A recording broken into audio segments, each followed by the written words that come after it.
Ndikulandileni abale okondedwa kulingaliro la usiku wa lero, usiku wa pa 6 January 2022. Okondedwa, mu usiku wa lero tipitilizabe kuphunzira mawu a Mulungu pa mutu omwe ujonena kuti akadati zofuna za bantu ndi zolingalira zawo zizithekadi pa moyo wanu, bwezi pano mutayiwalidwa kalekale. Moyo wanu amausunga ndi Mulungu, musaleka kuyenda naye. Okondedwa, mu usiku wa lero ndi phunziro namba 9 limene likuchokera pa Machitidwe Atumwi 23 ndima yake ya namba 12 pana ndime ya namba 22. Mawu a Mulungu muchichewa cha lero akuti, kutacha Ayuda ena anakoza chiwembu ndipo analumbira kuti sadya kapena kumwa mpaka atapha Paulo. Anthu amene anakoza chiwembuchi analipo 40. Iwo anapita kwa akulu ansembe ndi akuluakulu a Ayuda nakawawuza kuti, ife talumbira kolimba kuti sitidya kalikonse mpaka titapha Paulo. Tsono inu pamodzi ndi akuluakulu a bwalo lalikulu mupemphe mkulu wa asilikali kuti akubweretsereni Paulo ngati kuti mukufuna kudziwa bwino za mlandu wake. Ife takonzeka kudzamupha asanafike kumeneko. Koma mwana wa mlongo wake wa Paulo atamva za chiwembuchi, anapita kumalo a asilikali aja namufotokozera Paulo. Paulo anayitana mmodzi wa olamulira asilikali 100 aja namuwuza kuti, pita naye mnyamatayu kwa mkulu wa asilikali, iyeyo ali ndi mawu oti akamuwuze. Anamutengadi mnyamatayo napita naye kwa mkulu wa asilikali uja nati, wamndende uja Paulo anandiyitana nandipempha kuti ndibweretse mnyamatayu kwa inu chifukwa ali ndi kanthu koti akuwuzeni. Mkulu wa asilikali uja anagwira dzanja mnyamatayo napita naye paseli ndipo anamufunsa kuti, kodi ufuna kuti undiwuze chiyani? Mnyamatayo anati, Ayuda agwirizana zoti akupempheni kuti mawa mubwere ndi Paulo ku bwalo lalikulu ngati kuti akufuna kudziwa bwino za iye. Inu musawamvere chifukwa pali anthu opitirira 40 amene akumudikira pa njira. Iwo alumbira kuti sadya kapena kumwa mpaka atapha Paulo. Panopa ndi wokonzeka kale, akungodikira kuti muwavomere pempho lawo. Mkulu wa asilikaliyo anawuza mnyamatayo kuti apite, koma anamuchenjeza kuti usawuze munthu aliyense kuti wandifotokozera zimenezi. Ameni.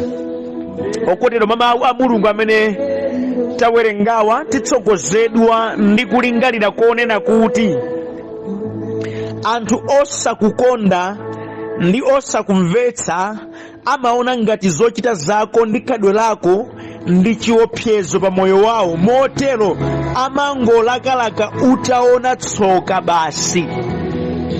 Kamundimva okondedwa, vanthutu amene adapanga chiganizo moyo mwawo chosakumvetsa, chosakukonda, akamaona kuti iwe uli bize ndi zako zimene ukuchita, iwona amaona kuti iweyo ukuchita bwino, iwo amazitenga zimene ukuchita zija ngati kuti ndi udani, ngati kuti iweyo ndiwe chipinjo pa moyo wawo, ndipo cholakalaka chawo nchakuti uone tsoka kapena kuti umwalire.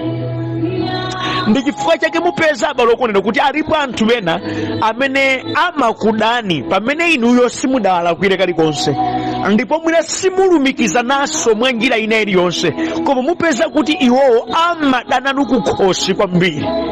Ayikaya iwowo adasankha kusakukondani, adasankhanso kusakumvetsani, ndi amaona zimene mmachitazo ngati kuti ndi chiopsezo pa moyo wawo, ndipo zimatsobola amasowa nazo mtendere za mmene inu mukuchita zinthu zanu. That's why cholakalaka chawo nchakuti inu muone tsoka mukhale pasi pawo kapena mungofa basi. Kamundimva kani? Enanso alipo amene adatsimikiza mtima kuti mtendere adzawupeza akadzamva kuti inuyo mwamwalira. amanena mpaka mwapawo kumati ine uja sinimvera bwino, ine ndzapumula ye uja akadzamwalira. Ndithu sindimafuna nizimuona m'maso mwangamu, moyo wake umandiyipira kwambiri zedi. Alipo otero anthu onena kuti sagwirizana ndi moyo wanu. Ayi, otero alipo. Miyoyo yawo adayitsimikiza kuti basi ati ndi adani anu, basi nuyo ndi adani anu moyo wanu, basi kena kali kusokomeka azichitika nkakuti basi iwo adzingolemekezeka.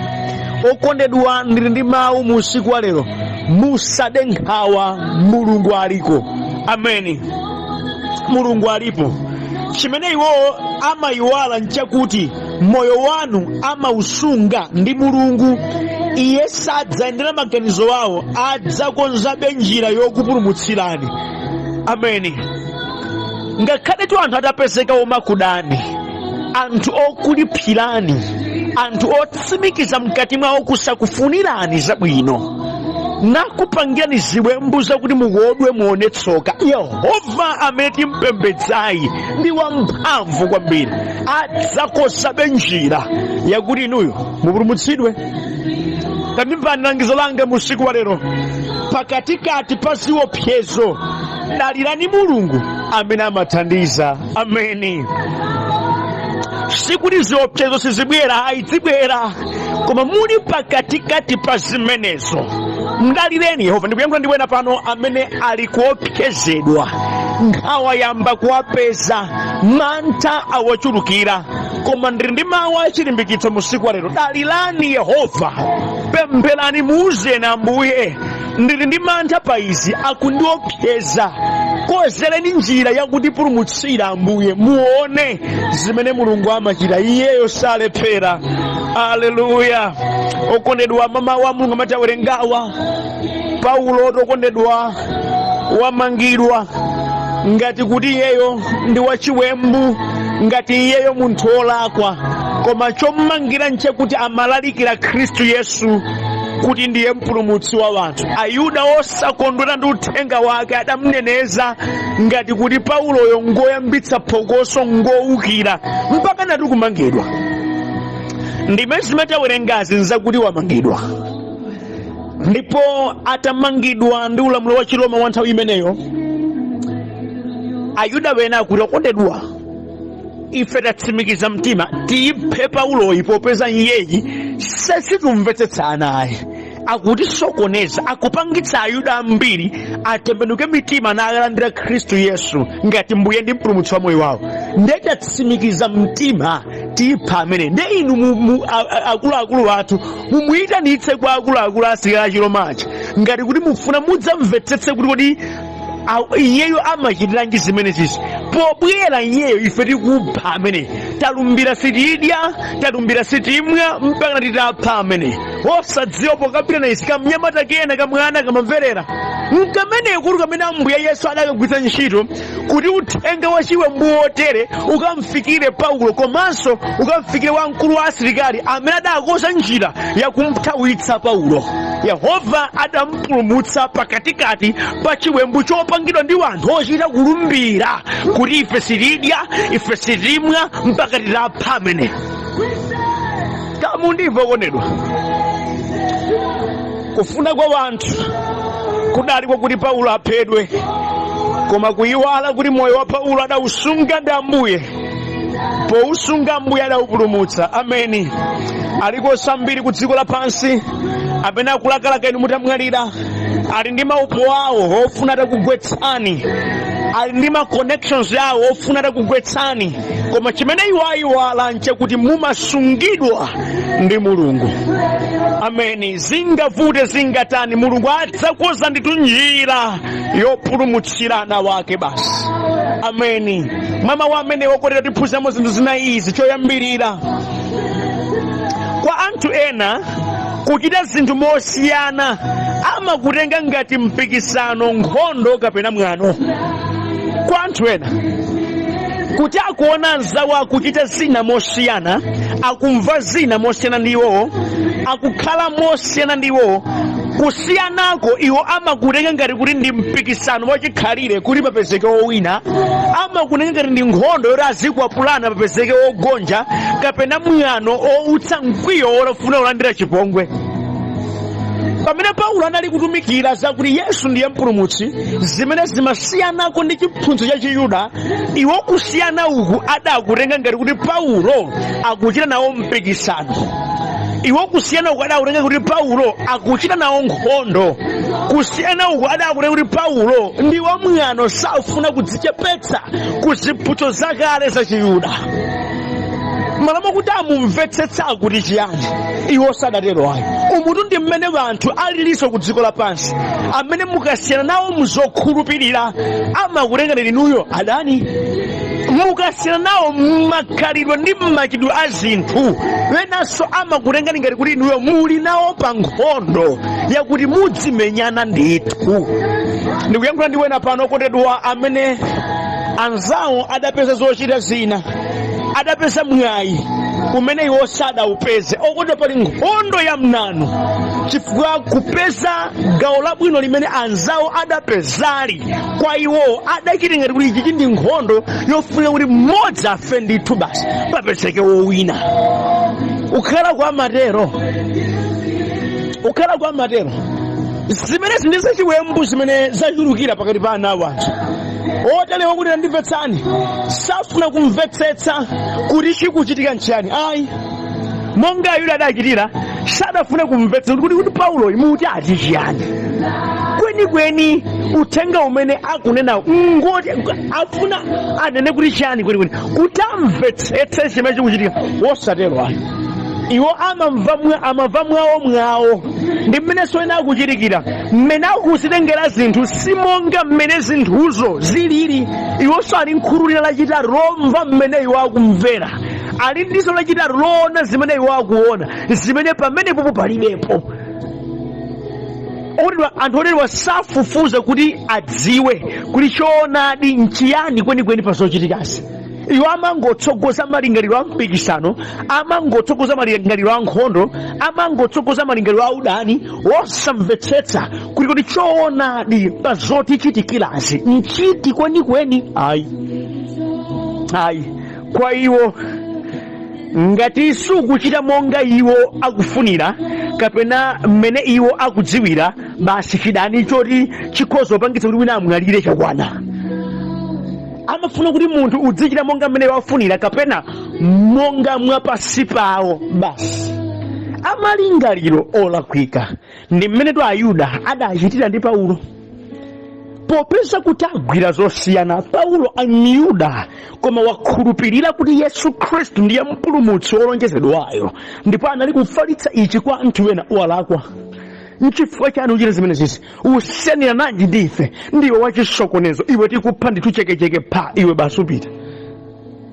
Amarero ndikuyephula ndi wena pano amene akudana ndi anzawo, poti anzawo adapeza business mpaka nakuwapangira ziwembu zambiri adzikhaula adziona matsoka, ati kuipanga ngati nkhondo kwenikweni. Chifukwa cha zimenezi anzawo adapeza banja koma ndi chifukwa chokangana chakwana, anzawo adapeza ntchito koma ndi chifukwa chomenyana chakwana. Ukhala kwa matero popeza mzawo walandira Yesu Khristu khala ndi mbuye ndi mpulumutsi moyo wake, waleka kuchimwa, udani wachikhalire wayambika. Kuti ukhala kwa matero mzawo wapeza udindo wosiyana ndi wawo koma ndi chidati chakwana, akuti ukhala kwa matero. Tamvetsetsani chochitika nchani? Mupeza kuti wapereka izi na mbuye, ndipo wachitiranja afunanso athandize moyo wake wa munthuyo ndi inu nomwe nkutheka. Ngati simuzilandira ndi kuzimvetsetsa izi, mulowa mchipiringu cha anthu ongoyambana ndi wena osawaputa konse. Ndi zimene Paulo zidamuchitikira zimezi mpaka nakumangidwa kumene. Ukalowa mundende ndithu kamba kuti zokhulupirira ndi zofalitsa zasiyana. Kamundimva kaya chachiwiri ndi chokondedwa, anthu akayipidwa nawe akhoza kuchita kena kalikonse kokupweteka. Fundo igwirani. Ndiyankhule ndi wena amene mmatenga ngati kuti kuyipa kwa mitima ya wanthu kophweka. Changamukani lero. Muntu akaipa nawe mtima, akaipidwa nawe, ziwani akhoza kuchita kena kalikonse kokupweteka, akhoza kuchita. That's why malemba amachenjeza amati mukhale ochenjera ngati njoka ndi woona mtima ngati nkhunda, chifukwa aliko vanthu amene akati ayipidwa nawe mtima akhoza kuchita kena kalikonse kokuti upweteke, kakuti uone tsoka, kakuti uvulale, kakuti umwalire, akhoza kuchita. Musazidelere izi. Tamvani, Ayuda yena oposa 40 adafika polumbira, ife sitidya, ife sitimwa, mpaka na Paulo atalowa m'manda. Titapha, mwazi wake titachuchitsa. Ndukuzani sitidya, upanga fasting yakuti akalipire moyo wa munthu, kuuma mtima kotere. Alipo wena amilima ngati yotere, alipo amene adatsimikiza mtima kuti ine ndidzipweteka ine mpaka na moyo wa uyu ntagwetsa, mpaka na uyu ntampweteka, mpaka na chifukwa adayipidwa naye mtima, akhoza kupanga kena kalikonse. Ndipo anthu akuchitirana zoyipa zovula kuzimvetsa nkumati kodi izi siachitiranji? Adayipa naye mtima. That's why they are able kuchita moteromo, moyipa mtima moteromo. Matindi kuchenjezeni, musapusa ndi kusekerera kwawo ayi. Ngati adayipatanu mtima ali ndi kuthekera kochita kena kalikonse kokupwetekani. Tandimvani, musamapuse ndi tsinkhu lawo. Ayi aoneka ngati achinyamata, aoneka ngati ngati adayipatanu mtima ali ndi kuthekera kochita kena kalikonse kokupwetekani. Musamapusenso ndi zoti ndi mtundu wanga. Ayi, woyipa ndi woyipa basi, ali ndi kuthekera kokupwetekani. Tamvani za gulu ili lidafika mpaka na polumbira, podzilanga ndi njala, podzizunza, kupumphutsa matupi bawo ndi mkwiyo wokuti aphe Paulo. Otida munthu akayipidwa nawe mtima, vetseni akhoza kuchita kena kalikonse, vetseni akhoza kuchita kena kalikonse. Naifeke izi zikumazipempherera nkumazipewa nkofunika zedi. Ameni, nkofunika zedi. Moti mukamati mukuona masana ena ndi ena kuwapewa masana otero nkwabwino. Osamakhala nchikuba chopusira kuti aya ine sangandipweteke. Iyayi, munthu amene adayipa nawe mtima akhoza kukuchitadi chiwembu chotero. Taonani atafika polumbira potera Ayudawa adapita kwa akuluakulu, tapanga plan tufoti phe Paulo, nde mupemphe kuti Paulo abwere, ife timutchingira munjira, sadzafika naye kunoku akhala aphedwa pa mnjira. Inu simuoneka kuti mwachita ndinu, atikatachita ndife zimenezi. Plan yoneka ngati yokoma.